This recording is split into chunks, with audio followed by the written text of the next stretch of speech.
Hello, welcome back to our lecture series involving Western Civilization 101, which is the ancient Near East, basically situated in what we called at the time ancient Mesopotamia.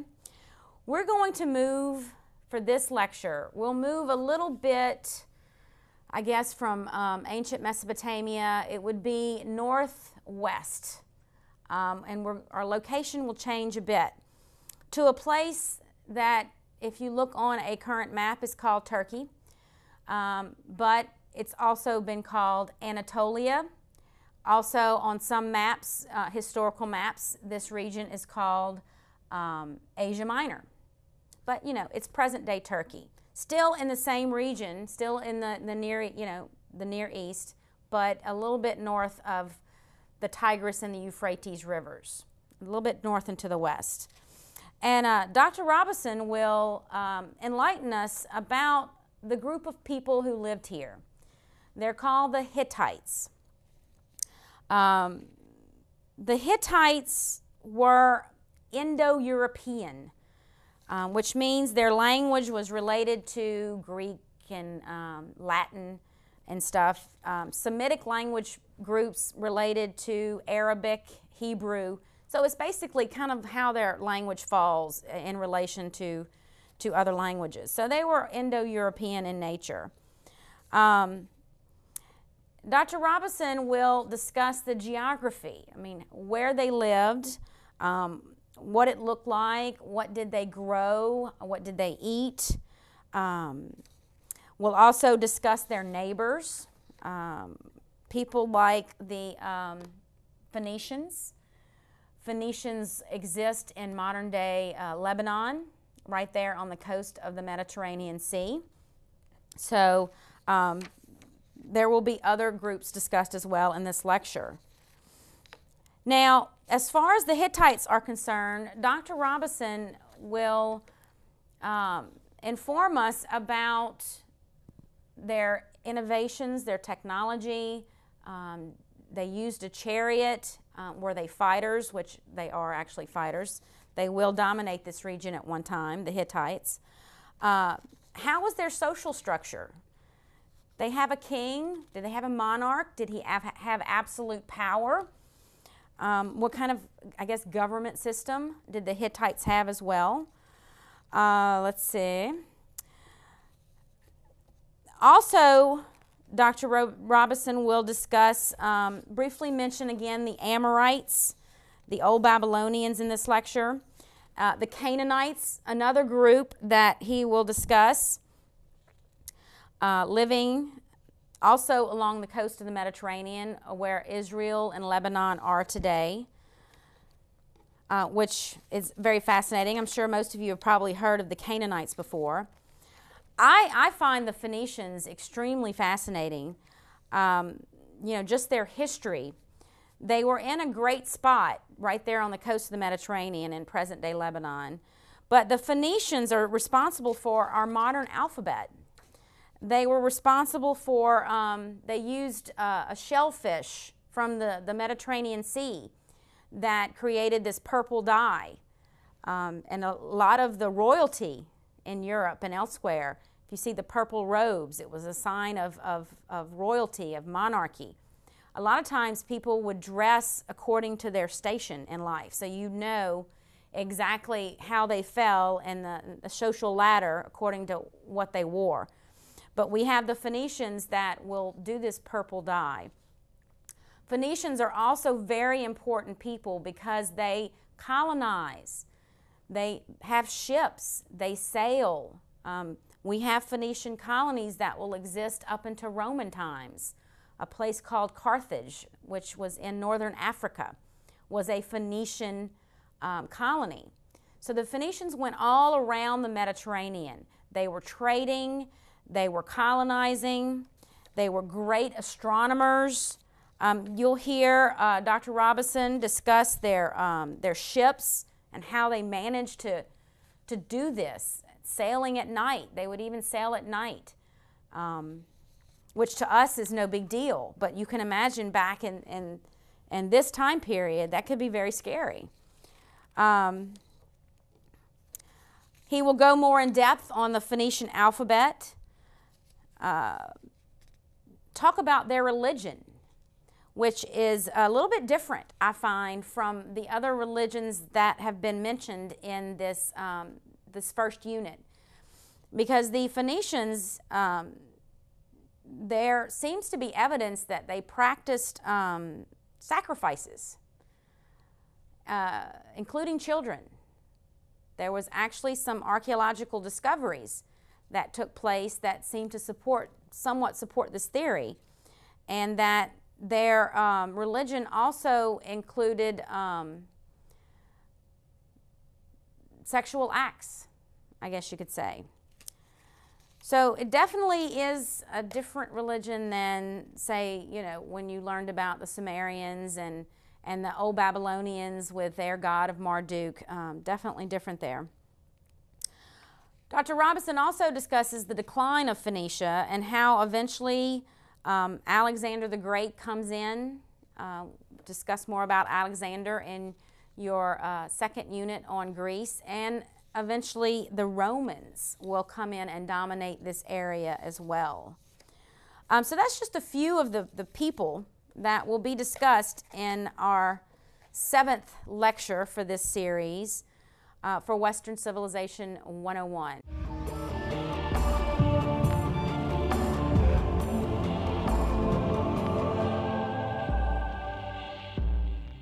To the west of Mesopotamia and to the north of Egypt lay the civilizations of Anatolia and of the region known as Syria, Palestine. Anatolia is the region that we nowadays know as the modern state of Turkey, a region also often referred to as Asia Minor. You can see it in the map that is on the screen now.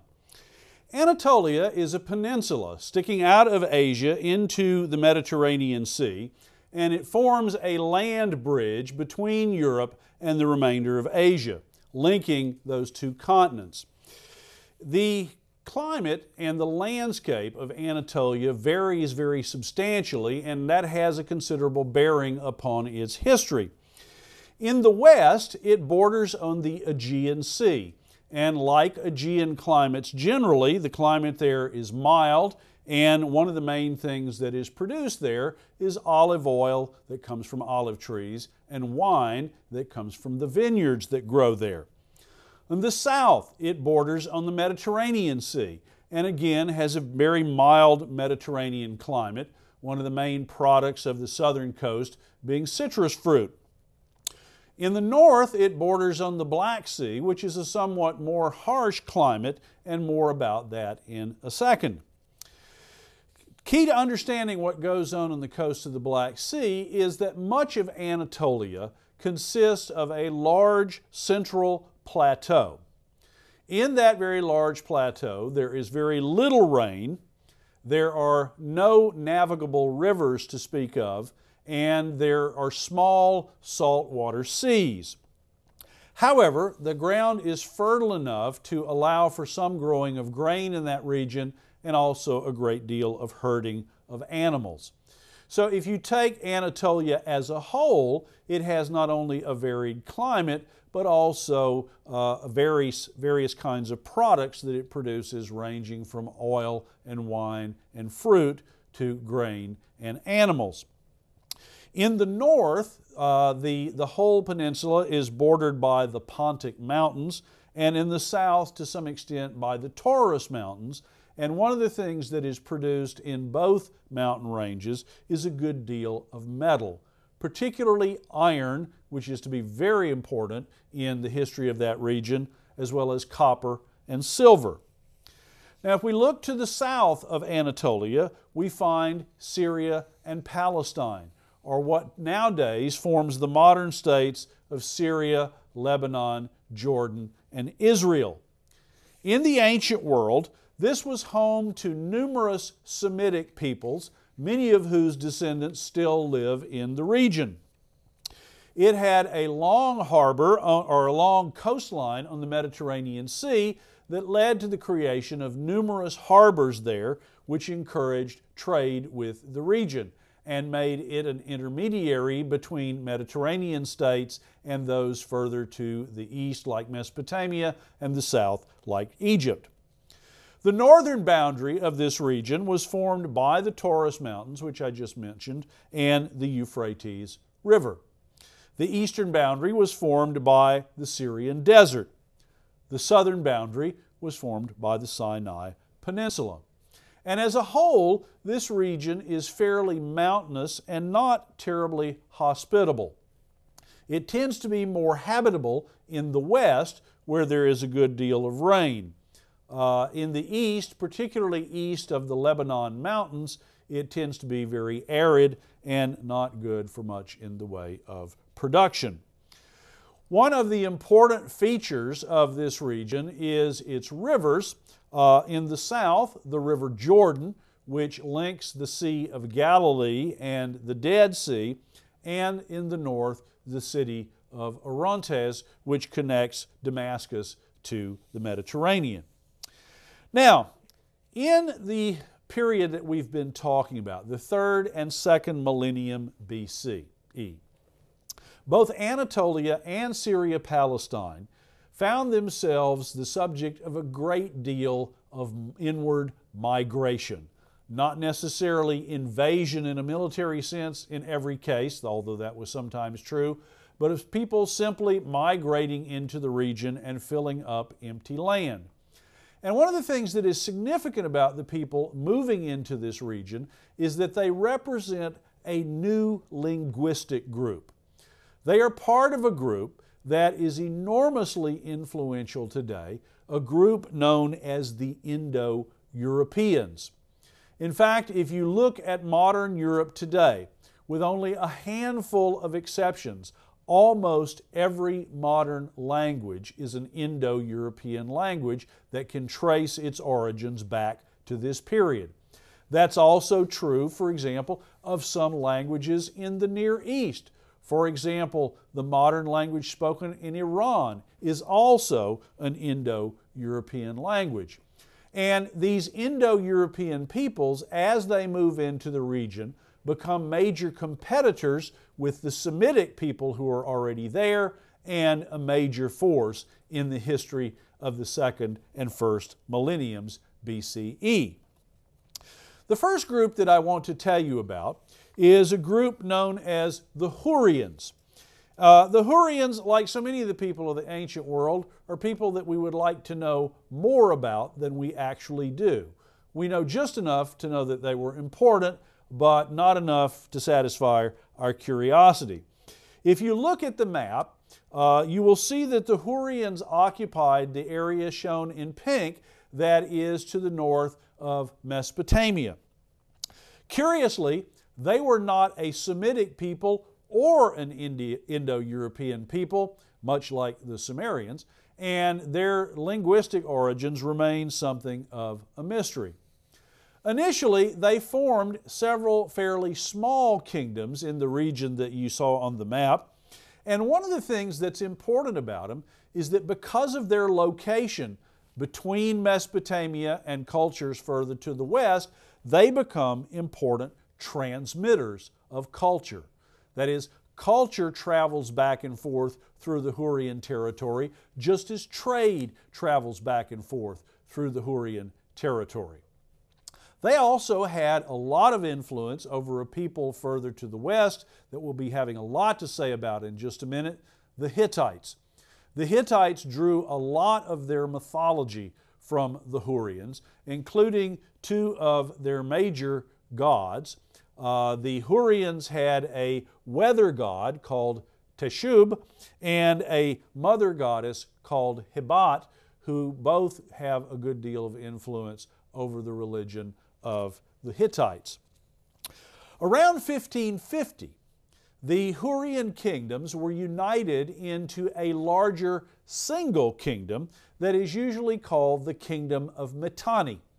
And like the Hurrians themselves, the Kingdom of Mitanni is another ancient culture that we would like to know more about and perhaps someday will. What appears to have happened, although historians are still uncertain about this, is that a group of Indo-Europeans imposed their control on the Hurrians and established an Indo-European dynasty that ruled over a majority population of Hurrians. In any case, we know that the Hurry-Mitannian kingdom was renowned for its ability as horse trainers, and that one of the principal weapons used by the Hurry-Mitannian army was the chariot, which obviously requires well-trained horses to work. The Mitannian kingdom, or Mitanni, was strong enough to keep the neighboring states of Assyria and Mesopotamia and Egypt and the Hittites all at bay for a considerable amount of time, for about 2 centuries, from around 1550 BCE to about 1350 BCE. In addition to the earlier gods that I mentioned, which they continue to worship from the days of the Hurrian small kingdoms, they also had a number of other gods of the sort that one later finds in northern India, most particularly a trio of gods known as Mitrasil, Arnasil, and Indar. Again, one gets the impression that religious influences were passing through this region and made their way further to the east and the south as time went on. Now, eventually, the Mitanni came into not only conflict but subjection to their Egyptian neighbors to the south. As you will know from earlier discussions of the Egyptians, for a time the Egyptians fell under the subjection of a group known as the Hyksos. And once they overthrew the Hyksos, they began to expand again. And this led them into conflict with a number of cultures, including that of the Mitanni and the Mitanni's neighbors, the Hittites. During the reign of the Egyptian pharaoh Thutmose III, who ruled from about 1457 to about 1426 BCE, he managed to defeat the Mitanni and subject them to Egyptian control. But the Egyptian pharaohs continued to have difficulty with the Hittites, and so later on, Thutmose IV, who ruled from about 1401 to about 1391 BCE, actually entered into a coalition with the Mitanni against the Hittites. And so the Egyptians and the Mitanni cooperated as sort of senior and junior partners against the Hittites. However, this too came to an end fairly precipitously. During the reign of the Egyptian pharaoh Akhenaten, the pharaoh who introduced monotheism into Egypt, Egypt was preoccupied for a good bit of time with its own internal struggles between the old religion and Akhenaten's new one. During that time, the Mitanni found themselves largely being ignored by the Egyptians, which means both being left alone, but also not being supported. And they had their own internal troubles. A 14th century Mitanni king by the name of Tushratta found himself faced with rebellions, and along about 1350 BCE, give or take a few years, his territory was invaded by the Hittites and overrun. The Hittites wound up annexing the western portion of the Mitanni kingdom. The eastern portion remained independent for a little while longer, but in the 13th century BCE, the Assyrians wound up annexing that. And as time went on, the Hurrian people and the kingdom of the Mitanni were simply absorbed into neighboring kingdoms, their culture absorbed along with it, and by 1200 BCE, the mysterious Hurrian language had disappeared from use altogether. Now that brings us to one of the most interesting, curious, and perhaps important people of the ancient Near East, the Hittites. You certainly will know, if you're familiar with the Old Testament and the Bible, that the Hittites are frequently mentioned there. They were an Indo-European speaking group who occupied Anatolia beginning around 2400 BCE. There already was well-established civilization there. There had been a Neolithic culture in Anatolia since at least 7000 BCE. There had been a Bronze Age culture there since at least 3000 BCE. So they were entering a region that was already fairly well civilized. The whole history, including the linguistic history of the early Hittites, is still something of a mystery. We know that they overran a pre-Hittite kingdom known as Hatti, which may have given them their name, and we know that they adopted the literacy of Hatti and began writing their own language, first on clay tablets and later on other sources as well. But the Hittites are a people that we're still learning about.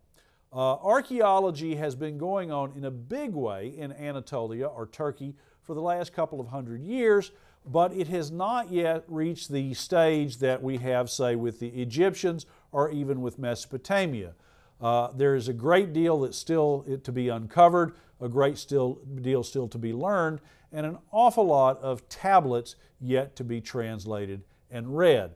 What seems likely is that the more we learn about the Hittites, the more important they will become. It seems quite likely that their culture was every bit as important in its way as that of the Egyptians to the south or of Mesopotamia to the east. At any rate, what you have there during the rise of the Hittites is a situation where, once again, you have a minority of Hittite people ruling a local majority, at least for the time being. The Hittites began arriving in strength around 2000 BCE. They had gradually began infiltrating for several centuries, but by about 2000 they had made themselves the dominant force, and around 1700 they created a single united Hittite kingdom out of previously existing city-states. Around 1650, the Hittites produced their first great Hittite king, Hattusilus I, who established a capital at the city of Hattusis and proceeded to build an empire, creating an empire just as Sargon had, just as Hammurabi had in neighboring Mesopotamia. Hattusilus ruled from about 1650 to about 1620 BCE, and his reign was characterized by expansion both to the east and the south. He expanded his territory into parts of northern Mesopotamia. He also expanded his territory into parts of northern Syria, creating a genuine Hittite empire. His successor was his grandson, Mursilis I, who ruled from about 1620 to about 1590. It was Mursilis I who sacked and looted the city of Babylon in 1595, something that we discussed in the previous lecture. It was his looting of Babylon and his subsequent withdrawal that allowed the Kassites to overrun Mesopotamia and to rule Babylon in their own right. Mursilis himself went back to the Hittite kingdom, carrying his loot with him, but a few years later he wound up being assassinated, and with that the Hittite empire dissolved into anarchy. The Hittites found themselves being attacked by their Mitanni neighbors, and for quite some time the Hittite culture was in eclipse. But it comes back. We talk about the kingdom of Hattusilus I and Mursilis I as being the old kingdom among the Hittites. Well, after an interregnum, after a period of eclipse, a new kingdom emerges about 1370 BCE in the person of a king known as Suppiluliamus. Try saying that several times with a mouthful of gum. Suppiluliamus I ruled the Hittites from about 1370 until 1326 BCE. In the west, he expanded his territory almost to the Aegean Sea, therefore encompassing almost all of the Anatolian Peninsula. In the east, he expanded into the region of Anatolia known as Cilicia. He also expanded southward into Syria. And this time, the result of this was that it led into more conflict with Egypt to the south. One of his successor kings, after a gap of several, was a king by the name of Muwatalus, who ruled from 1295 to 1269 BCE. And under Muwatalus, the Hittites fought a very, very important battle against the Egyptians, the Battle of Kadesh in 1274. Now, the significance of this is twofold. One, the Battle of Kadesh allowed the Hittites to stop the Egyptian advance further north. During New Kingdom Egypt, or the Egyptian Empire, the Egyptians tried very much to expand themselves into Palestine, into Syria, and as far as they could. It was the Hittites who stopped them from going any further at Kadesh. But another important thing about this is that in fighting against each other, the Hittites and the Egyptians essentially wore each other out. They used up their resources, they used up their manpower, and ultimately both kingdoms wound up becoming weaker and more vulnerable as a result of that. What usually happens when a kingdom becomes weaker and more vulnerable? It attracts aggressors. And that's exactly what happened in the 13th century in the case of the Hittites and the Egyptians.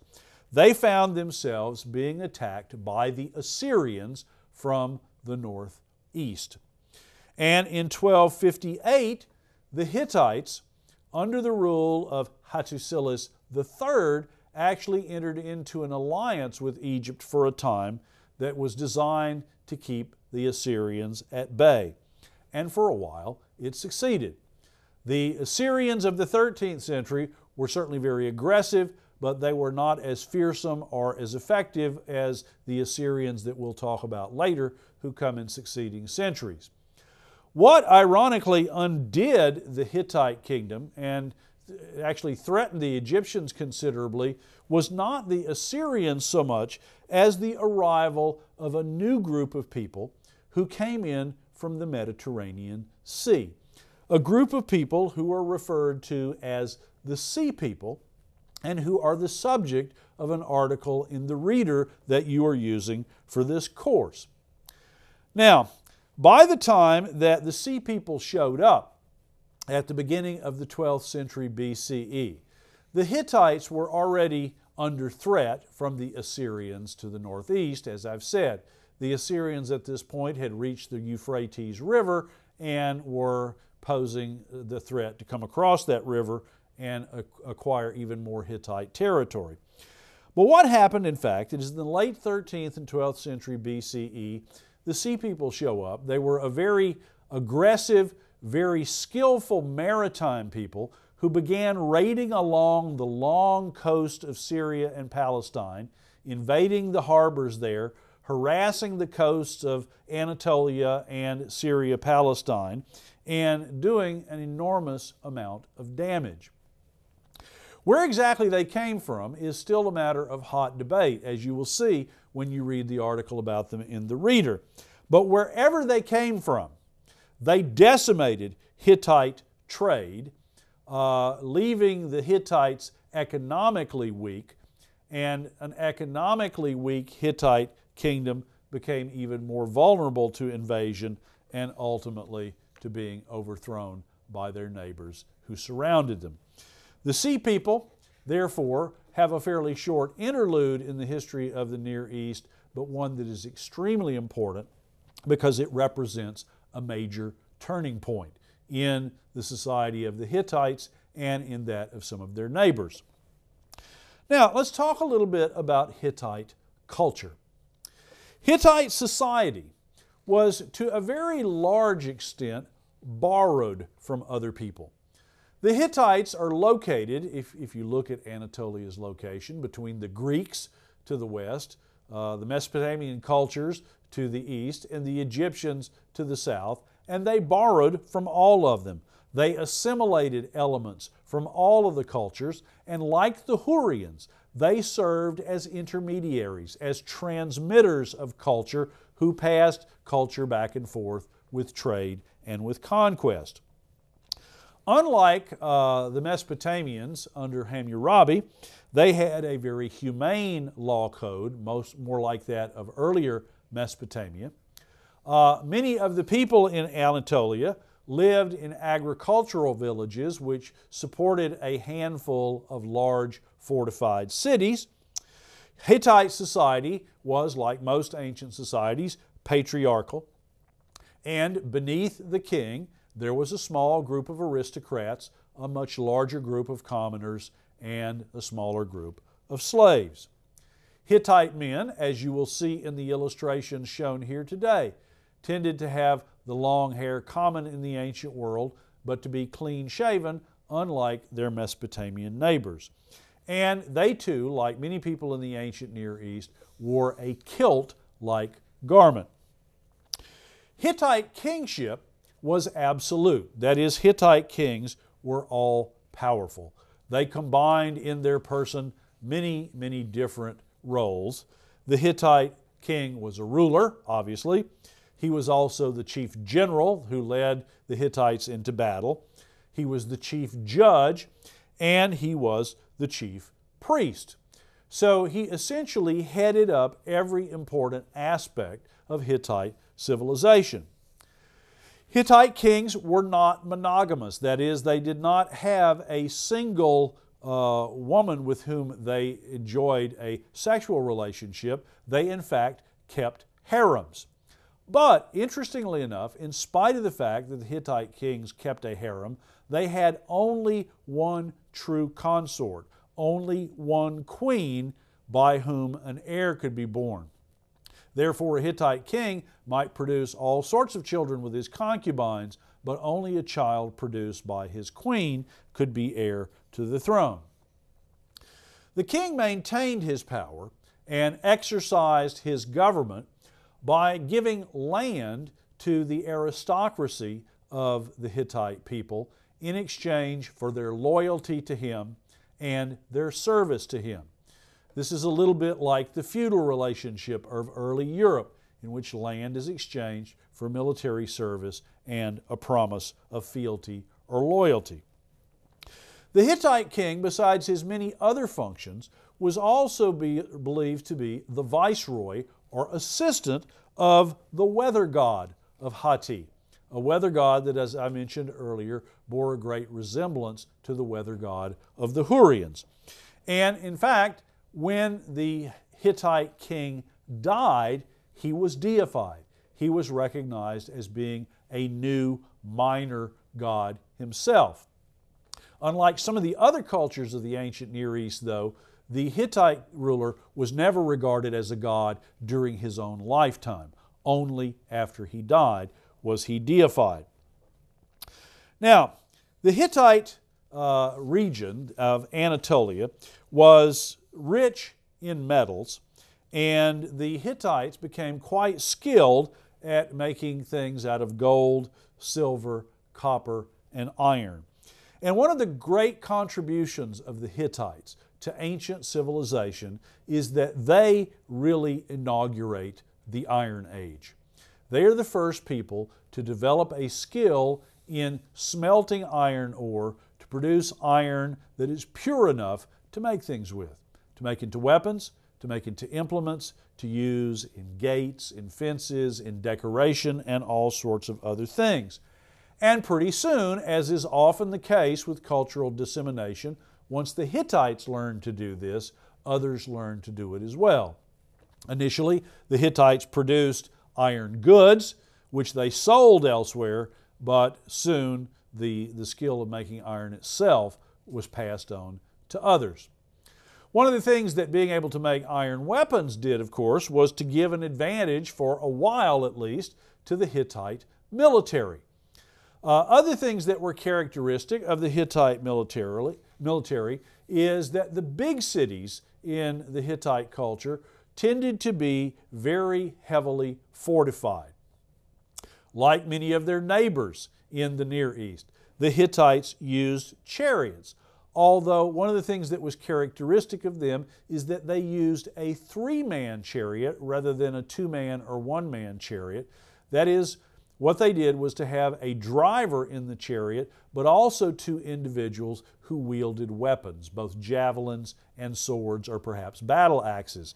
And these chariots were highly effective at carrying out offensive attacks against others. They also naturally had a large infantry, which were armed with axes, with swords, and daggers, and who were known for being very highly disciplined under the leadership of their semi-deified king.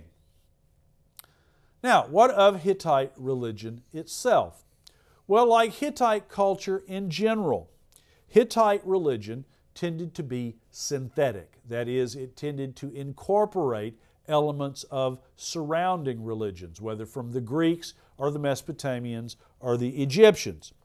And perhaps appropriately to that, given that the Hittites largely absorb elements elsewhere and fashion them into their own religious structure, they were very tolerant. In fact, when the Hittites encountered other people with a different religion, they didn't necessarily attempt to extirpate that religion. They simply adopted the new people's gods and added them to their own. They were, needless to say, a polytheistic people, a people with many gods. Their gods, like the gods of much of the ancient Near East, were also anthropomorphic, human-like, thought of as having human-like bodies with perhaps extra parts here and there, thought of as behaving like humans, thought of as being subject to human wheeling and dealing like many of the ancient gods. You could bargain with these gods.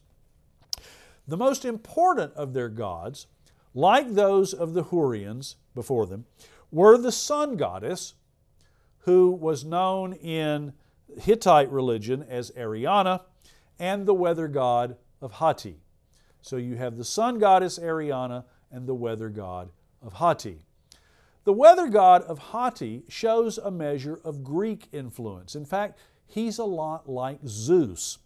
He has a lot of control over the weather. He's often seen hurling thunderbolts. He is also a bit of a rascal when it comes to his relationship with human women. So there is clearly some interplay there between the image of Zeus in Greek religion and the image of the weather god of Hatti in Hittite religion. Ariana and the weather god were in fact husband and wife, or wife and husband. And they had a son by the name of Telepinu, who is also very important in Hittite religion because he is associated with the harvest. Now, harvest gods are always important in Near Eastern culture, and in one way or another, they almost always are used to explain the cycle of planting, harvesting, death, rebirth, and so on. They also frequently are used to explain why some years are good years and some years are not. The gods of Mesopotamia were simply fickle. You never knew what they might do. The gods of Egypt were very predictable. They did the same thing every year. In the case of the Hittites, the weather patterns there were such that many years there was a very good harvest, but some years there was not. And this was attributed to the unpredictability of Telepinu, who normally bestowed his blessings upon the Hittites, ensuring a good harvest, but occasionally got itchy feet, traveled, went somewhere, who knows where, and neglected the harvest so that there were years of famine. In addition to these three main gods, Ariana, the sun goddess, the weather god of Hatti, and Telepinu, the god of the harvest, the Hittites had lots and lots of other gods, particularly since they adopted the gods of their neighbors. In fact, they often refer to having 1,000 gods and call themselves the people of 1,000 gods, and they in fact worshipped all of them, made sacrifices to all of them, paid respects to all of them, assuming that if you do that, you're bound to hit the right ones somewhere in the mix. If they borrowed a lot of their culture and a lot of their religion from other people, the same thing is true of their literature. The Hittites became a literate people very early on. They left behind tens of thousands of clay tablets, which include both political records, but also literature as well. And a lot of this is influenced by the Babylonians and the Hurrians, like the rest of their culture. One of the most famous aspects of their literature, sort of paralleling the Epic of Gilgamesh amongst the Sumerians, is something called the Kumarbi myth. It's not the same story, but it occupies a similar position in Hittite culture in terms of its influence over later literature. According to this, Kumarbi was a king who was a very ambitious, indeed overly ambitious king, who seized control of the kingdom of heaven, sort of defying the gods in the process. Subsequently, he was overthrown by his son and replaced and order restored in the kingdom of heaven. But this works a little bit differently than it does in Mesopotamian mythology and literature. Remember what happened to poor Gilgamesh. Gilgamesh is a good guy, he does all the right things, and in the end he winds up the loser anyway. Not because he's done anything wrong, but because the gods are fickle, because the gods sometimes do things that are inexplicable to humans. This doesn't happen in Hittite mythology. There's no random divine retribution there. Here, when things go wrong, it's blamed on human failing, like the over-ambition of Kumarbi, which led to his downfall in the end, something that we'll find later on when we talk about the Greeks as well. When it comes to art and architecture, one of the things that still survives to some extent from the Hittites is the massive palaces that they built for their kings.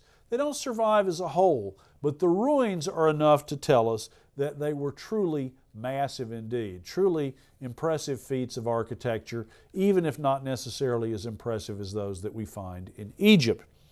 They also were well known for producing a particular kind of sculpture known as relief, that is, sculpture that is carved into walls, whether man-made walls or naturally occurring walls like hillsides and mountainsides. And in one individual case, there is a surviving shrine at a place called Yazilikaya, where you can still see dozens of these today. And again, while it might not match up to Egyptian art and architecture, it is still quite impressive. Now, we have seen that the Hittites rose, that they interacted with their neighbors, that they were ultimately brought down in part by a long war with Egypt, but ultimately by the invasion of the Sea People. The Sea People remain behind for a while, but eventually their influence wanes. So what happens in the old Hittite Empire once the old Hittite kingdom and the Hittite New Kingdom are gone? Well, what occurs is the appearance of several successor kingdoms in that region. One of these is the kingdom of the Phrygians. The Phrygians were a people who had lived on the fringes of the Hittite Empire until about 1180, but they capitalized on the decline of the Hittites and proceeded to move into central Anatolia. They spoke an Indo-European language that, not surprisingly, is known as Phrygian. They also wore a very famous piece of headgear, a kind of a felt cap that they wore, more for decoration really than protection, known as the Phrygian cap, which is adopted again and again by subsequent cultures all the way down to the time of the French Revolution. Like the Hittites before them, they built great fortress cities, using those fortresses to dominate the surrounding landscape and to control the surrounding agricultural villages. The capital of the Phrygians was at a place called Gordium. And Phrygia was the home in the 8th century BCE of the real king known as King Midas. Now, you undoubtedly know the later Greek legend about King Midas, that everything Midas touched turned to gold. That's not literally true of the real King Midas, but King Midas does represent sort of the apogee, the peak of Phrygian culture in Anatolia in the 8th century BCE. he was in fact a very strong king, even if not capable of turning things into gold. But following his day, the Phrygian kingdom experienced a gradual decline, and eventually central Anatolia fell successively into the hands of one group of conquerors after the other. In the 6th century, it fell under the control of the kingdom of Lydia, which you'll hear more about later on. Subsequently, it fell into the hands of the Medes or Medians, and from the Medians it passed into the control of the Persians, and ultimately, like so much else, into the hands of Alexander the Great. One of the reasons for the downfall of the Phrygians was that they themselves were attacked by a group of people known as the Cimmerians, not to be confused with the imaginary people associated with the entirely fictitious character Conan, once played by Arnold Schwarzenegger before his present incarnation. The Cimmerians were driven south into Anatolia by a group of people known as the Scythians, who once occupied southwestern Russia, and they eventually conquered the Phrygians, defeated both King Midas initially and the Assyrian king Sargon II, and subsequently wound up overrunning much of the territory that Midas had ruled. Like the Phrygians generally, though, their territory eventually fell under the control of the Lydians. They wound up being absorbed by the Lydian kingdom and therefore were subsequently conquered by all the same people who conquered the Lydians, including the Persians and Alexander the Great. Besides the Phrygians and the Cimmerians, there were also some states that we called Neo-Hittite states. The Hittites didn't simply disappear just because their kingdom fell apart. There continued to be a lot of Hittites in Anatolia, and some of them managed to recreate old-style city-states with local city-state kings. An example of this being the city-state of Carchemish. Now, by this time, the old Hittite language, which was an Indo-European language, was gradually being replaced by another Indo-European language known as Luwian. But in any case, even if these city-states were not a united kingdom or empire like what had existed earlier, they still existed along the trade routes that passed through Anatolia, and they still benefited. And so from about 1180 to about 750 BCE, these city-states played an important role in the region. Ultimately, they wound up facing attacks from a couple of different groups from the east. Beginning in the 10th century BCE, a group known as the Aramaeans, about whom I'll have a little more to say in a minute, and then in the 9th and 8th century, the ever-present Assyrians. The Neo-Hittite states had a neighbor in the city-state of Urartu, which is located in the Armenian mountains around Lake Van, and whose people had a language similar to that of the Hurrians, in other words, unlike anything else around them. They, for a short time, actually powerful enough to be a threat to the Assyrians, but were eventually defeated by them in 743 BCE and absorbed like so many other people. The Assyrians, of course, killed an awful lot of them. Those that remained behind were absorbed by the people that we know today as Armenians. Now, let's look to the south for a minute of Anatolia at Semitic Syria and Persia. Both Syria and Palestine in this period were occupied by Semitic peoples, although it should be noted that this is more of a linguistic label than an ethnic label. What these people had in common was that they spoke languages that were all related, that all stemmed from a Proto-Semitic language that was found throughout much of the Near East before the arrival of the Indo-Europeans, and that is still represented by modern-day Arabic and Hebrew. One of the earliest Semitic cultures in Syria is one that we've mentioned in the context of Mesopotamia already, that one associated with Ebla, or what is nowadays known as Tel Mardik, a kingdom in northern Syria that subjected a fair amount of Mesopotamia and was for a while a rival to the Akkadians before being destroyed by Sargon the Great's grandson, Naram-Sin, in about 2250 BCE. In fact, the city of Ebla was rebuilt and continued to prosper, but never reasserted itself as the center of a kingdom.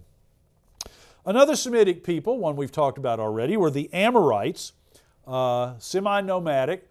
We've already seen them settle in Babylon and create the Babylonian Empire of Hammurabi, but there are also a lot of Amorites in Syria and Palestine, which is why they are so frequently mentioned in the Old Testament of the Bible. A group mentioned even more often in the Bible are the Canaanites, who occupied what is known as Canaan from about 1500 to about 1200 BCE. This is a region in modern Lebanon and Israel. And in fact, Palestine is the area that the Bible refers to as the land of Canaan. The people living to the north in Syria, whom we call the Phoenicians, in Lebanon, who we call the Phoenicians, also call themselves Canaanites, but that's not really who the biblical writers were talking about. They're talking strictly about those in what we nowadays know as Palestine or Israel. One of the Canaanites' neighbors was a small kingdom by the name of Ugarit, which flourished around the same time, was in fact ruled by a Canaanite dynasty and subject at various times to larger kingdoms like the Mitanni, the Egyptians, and the Hittites. It's noted for its very successful trade, again a function of its location, and for its culture, particularly for creating a very, very early form of alphabet. It had over 30 anthropomorphic gods, a number of whom are mentioned in the Old Testament, particularly the god El, the god Asherah, and their son, the god Baal. Again, if you want to understand why the commandments of Moses instruct the Hebrews, "Thou shalt have no other gods before me," it's because so many of their neighbors had other gods, whom at that point the Hebrews regarded as real gods, but as inferior to their own God. At any rate, one of the things that often happens when a Hebrew king falls off the wagon, so to speak, is that he may begin worshiping some of the neighbor's gods and winds up being criticized very heavily for that in the Old Testament. According to Canaanite mythology, Baal and an associate, Anat, battle against the god of death, who is known as Mot, and they annually bring about the resurrection of life in the form of crops and the fertility of those crops. Now, the people in Lebanon, who call themselves Canaanites and who we call Phoenicians, are among the most important people in the ancient world. They ruled the area along the coast of the eastern Mediterranean from about 1400 to almost 300 BCE. They were related to the Canaanites of Canaan and Ugarit, that is to say, they were a Semitic people. And what they did was to establish a whole series of city-states with kings, small kingdoms. They were great sailors, great shipbuilders, and many of their kingdoms were in fact built on the coast next to harbors. They owed their power not so much to their size as to the wealth that they acquired from trade. They were among those who survived the incursions of the Sea People, and around 1100 they became independent from the influence of Egypt and other neighboring kingdoms. And for about 350 years after that, they were a dominant force there on the coast of the eastern Mediterranean. They built a number of city-states, which again are familiar not only to modern observers, but also to those who know the Old Testament. Up until 1000 BCE, the most dominant of their cities was called Byblos. Thereafter, the two most important were the cities of Tyre and Sidon, regularly mentioned in Scripture because both Tyre and Sidon had relationships with the Hebrew kings, including David and Solomon. The most famous of the kings of Tyre to do so was Hiram of Tyre, who ruled from 970 to 936. Besides sailing, they were also known for dyeing cloth, for weaving, for making jewelry, for making things out of metal and glass, all of which, of course, are wonderful trade goods. If you look at the map on the screen, you will see that the Phoenicians quite literally traded all the way across the Mediterranean. From one end to another, from north to south, there are even reports that they may have sailed out into the Atlantic, down the coast of Africa, and around its southern tip. What allowed them to do this was their outstanding skills as shipbuilders. They were already important shipbuilders, sailors, and sea traders in the 3rd and 2nd millennia, and in the 1st century they became the greatest sailors of the ancient world. They had warships to escort their merchants that were over 100 feet long and that were powered by both oars and sail. And as they traded across the Mediterranean, they proceeded to establish colonies all across the Mediterranean, including the famous city-state of Carthage, which became independent after it was established in 814 BCE and became one of the most important city-states in the ancient world in its own right. One of the most important things the Phoenicians have given us is the alphabet. In fact, if you look at the Phoenician alphabet, which consisted of 22 letters, it's fairly clear that it is the ancestor of our own modern alphabet as modernized by the Greeks and the Romans and others. It was created just before 1000 BCE, that is at the time when the Phoenicians were becoming dominant and spreading their culture everywhere. And one of the things that is significant here is that the letters in the Phoenician alphabet stand for sounds. And they have both consonant sounds and vowel sounds. So once you have this alphabet, you can make an infinite number of combinations of sounds and an infinite number of words. Their religion was similar to that of the Canaanites. They carried out sacrifices, including occasionally, I'm sorry to say, children. Their rites included, much to the disgust of the Hebrews, sex with temple prostitutes, and Baal was the most important of their gods, being associated with rain, along with his consort Astarte, who is associated with fertility. Ultimately, of course, the Phoenicians too fell into decline, being overrun by all the other people who overrun everybody, first by the Chaldeans, then by the Persians, then by Alexander, and ultimately by the Romans. A final note. Out in the desert at this time, there was a group of people known as the Aramaeans who began moving into the region and whose influence is disproportionate to their actual political power. They spoke a Semitic dialect known as Aramaic. And Aramaic wound up being adopted by a lot of the peoples of the Near East, including the Hebrews. And in fact, much of the Bible was originally written in the Aramaic language. So their influence remains even though they are long gone. I should mention also, too, that another people very famous to Old Testament readers, the Philistines, were in fact a part of the Sea People who briefly established a little cluster of cities down on the southeastern coast of the Mediterranean. You'll hear more about the Hebrews in a lecture to come. Next, of course, we will talk about the Chaldeans and the Assyrians.